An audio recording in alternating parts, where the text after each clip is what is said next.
Oppenheimer. So this is a film IMDb summary of the story of American scientist J. Robert Oppenheimer and his role in the development of the atomic bomb. Written, directed by Christopher Nolan, starring Cillian Murphy, Emily Blunt, Matt Damon, and a host of other folks. So why don't you start here with, we touched on this a little bit during our Oscar episode, or both of us are big Hmm. fans of the film, very happy that it was able to be honored in the way that it was and have Nolan also be honored through this film. Hmm. But what was your kind of take on the film? Let's dive into it a little bit more. Like I was hinting at a little bit, like I think this is the movie for me where all of it comes together for him, where obviously it's operating at that, masterclass technical level that we have expected from Nolan. Cinematography, production design, costume design, score, all of it, right? Like it's just at another level. Maybe even he's pushed himself further, which is so exciting to see. But I think what is impressive to me is the emotional core of it and how internal this movie is. And he's famously talked about the fact that this is all from Oppenheimer's point of view, Hmm. and the fact that he's using these giant IMAX cameras to sort of dive into the eyes and soul of Oppenheimer through Cillian Murphy. Like that's a pretty bold move, and I think that's where the emotional center of the movie lies. And also just a ton of restraint, I think. Like when I heard about that, oh, Christopher Nolan is making Oppenheimer and oh, he's gonna have like a real bomb. And I was like, oh my gosh, this is happening again. I don't know if I care about this. And then to show up and watch that whole sequence, which is so held back. And it's Hmm. actually about the silence and the devastation that it causes, but also the celebration and the victory because these people had been working on this for so long and the moral dilemma of it, but not sort of laying it heavy or thick with like, huge score beats or whatever. No, it's stripped down as it probably felt like, and that time. So that's when I really had this moment in the movie theater that, oh, this is like a whole other level. Hmm. And then to play with the complexities of his, as in Oppenheimer's personal relationships and what's fueled him, and the complicated character he is, and also his own reflections on himself of, cheering to create this thing but then be totally haunted by it afterwards.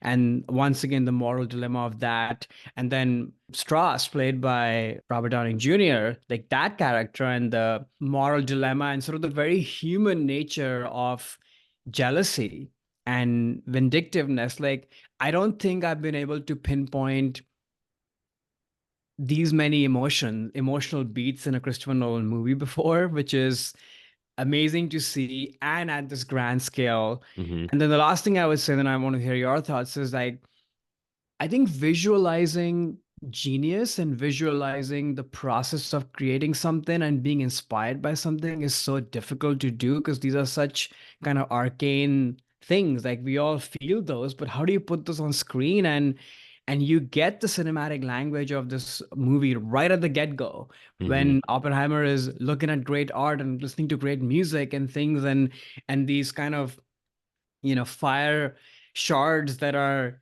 kind of shown that are sort of supposed to represent what's going on through his own body, his blood, his veins, his brain, all that. It could be very cheesy if Hmm. not done right, but it totally lands, and that's why you're in the grip of this movie.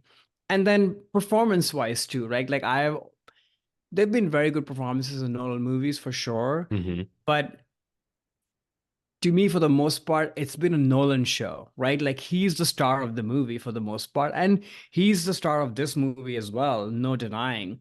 But I think what Cillian Murphy's doing, and once again, I'm so happy that he's an Oscar winner for this Yes, movie. What a me too. deserving win. I think this movie does not work if you don't have a central performance like that. And of course, Cillian is amazing, but I also think once again, maturity and restraint on Nolan's part to hand that sort of stage to Killian, because I Hmm. don't think he's done that before.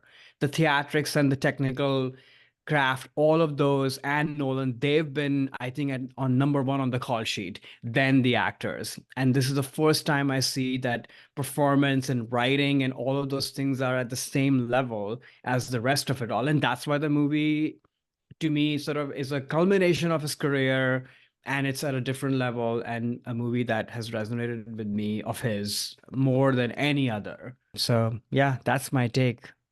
Yeah, I was also a big fan of this movie. I'll second everything you just said there. I saw it 3 or 4 times in the theater when it was Hmm. out in IMAX. I think it is really the culmination of all of the different themes that come from his other movies, which we'll touch on when we get into his other films. But like I mentioned at the front, like this feeling of guilt and the Hmm. past having an impact on the present. I mean, the entire third act of the movie is Oppenheimer dealing with what he did. And the movie actually opens with the quote about, Prometheus giving fire to the humans and the gods tortured him for all eternity. And Oppenheimer realizing what he did, even though he was very driven, he wanted to create this for just the fact that he wanted to be the one to achieve it. There was this ego part of him. But then when he saw what it did and what it unleashed on the world, which is this arms race, and well, now the Russians are going to have to build bombs too, and we're going to have to build worse bombs, and they're going to have to build worse bombs. He kind of tortured himself, really, and put himself up in front of this committee and let everyone tar and feather him without fighting back. I mean, there's several scenes where his wife, Emily Blunt's character, does a great job in the film. It's like, why aren't you fighting? Why are you letting them do this? And it's clear because he's trying to cleanse himself of these, Hmm. quote unquote sins that he created. There's even a line too that she says to him when he's also has affairs with other women, and when one of the women passes away, probably Hmm. murdered, because he's sad about this. And she's kind of yelling at him, be like, you can't commit a sin and then expect everyone to feel sorry for you. Like, that's not how this works. Like, you can't get the pity now. You're the one who erred here. In that sense, it was cheating. But in the sense of the broader spectrum of the movie, it's creating this bomb. Like, we can't be like, oh, this is so sad. The creator of the atomic bomb is all sad about this now. It's like, dude, like, you did this. Like, you have to somehow own up to this and do something to cleanse yourself of these sins, which I think is that whole third act of the movie, which the first time I did see it, I thought that the first act was definitely, more of a traditional kind of like biopic. Then it turns into almost like a heist film where like, oh, we got to put the team Hmm. together. We got to create this thing. And there's so much energy. And the third act just sort of feels, with this courtroom drama piece, like, okay, well, how does this kind of connect into the other parts of the film? And then it wasn't until the second viewing that I realized, oh, it ties totally to the theme of this is the part that he gets tortured. And that's really the meaning of this film. Yeah. Is someone wrestling with this guilt that they have through Oppenheimer. And I just think that, as you said, Cillian Murphy does such a brilliant job of this, but also Nolan of bringing in all these techniques and these themes, the nonlinear narrative, and then this feeling of guilt throughout the entire movie, which is again something a lot of his movies deal with, just so excellently executed here. I just think this film is incredible. And as much as I was upset that Nolan didn't win the Oscar several other times for other movies, especially Dark Knight, Inception, and then Interstellar, this is the one that I feel he deserves it more, actually, because it is 100%. the crowning achievement. In a way, I'm kind of glad that he didn't get Me recognized for too. those films, because this is the one that I'm like, oh no, this is the film that he deserves to get the Academy Award for.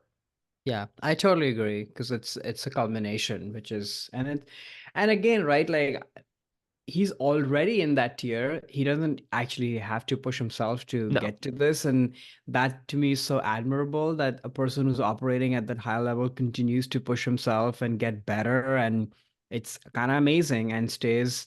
I mean, we don't know him, but he seems pretty humble, but at the same time has this kind of air of not pompousness or arrogance, but like more like I love what I do and I've put in the work, Hmm. that sort of air, and everybody respects that, which is again amazing. Like in this town, I don't think that many people have that kind of respect mantle, and he's definitely earned that.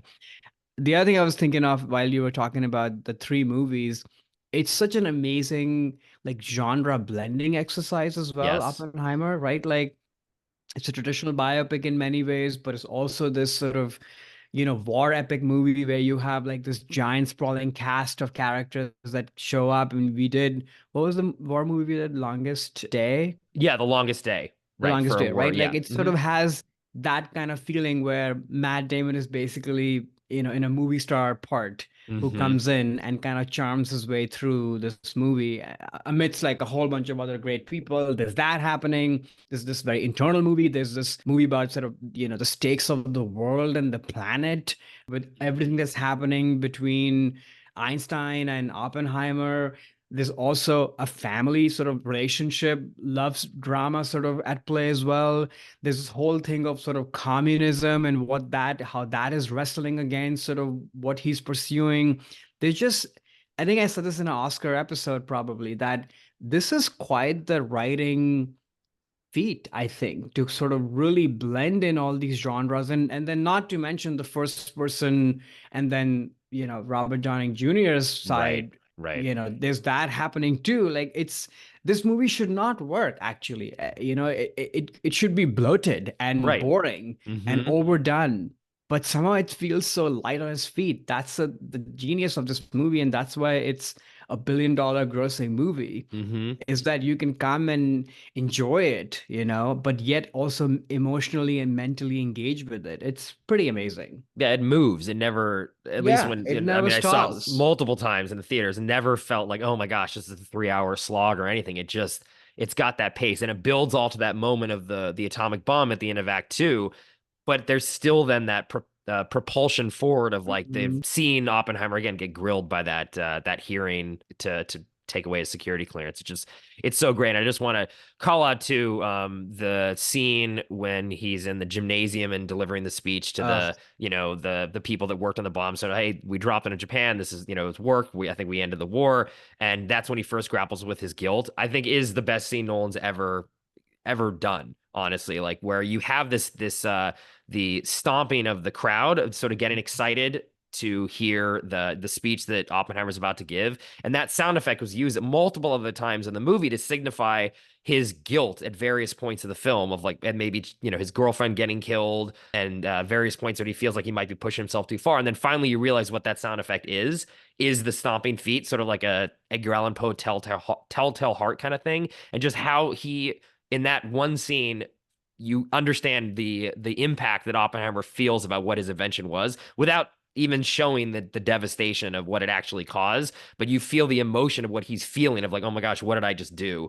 What did I mhm. just do? And it just, I mean, I think it's the best scene he's ever done in any movie. I just am floored by it, even just thinking about it. Just so excellently executed. Just I- incredible. yeah, I couldn't agree more. And to me, I think that's emblematic of his growth, right? Like, you would think normally a Nolan scene would be some giant set, physical, Right. practical, special effect, bonanza with amazing crafts at play. And those are at play here for sure, but it's actually about the human experience, the emotion of it. And that to me is sort of his growth, right? Like he's transcended to this level that this is now his best scene, which makes me so happy. Hmm. Yeah, just a Yeah. phenomenal film. Hi there, it's Alex. If you like the review and discussion Karan and I just had, make sure you subscribe to our channel, Movies That Shaped Us, to get full episodes. Every other Wednesday, Karan and I review a new release and then discuss 6 other movies made by that film's actor or director and how they shaped us. Subscribe right now or follow our podcast on Spotify or Apple Podcasts via the link in the description below. Hope you join us for the journey.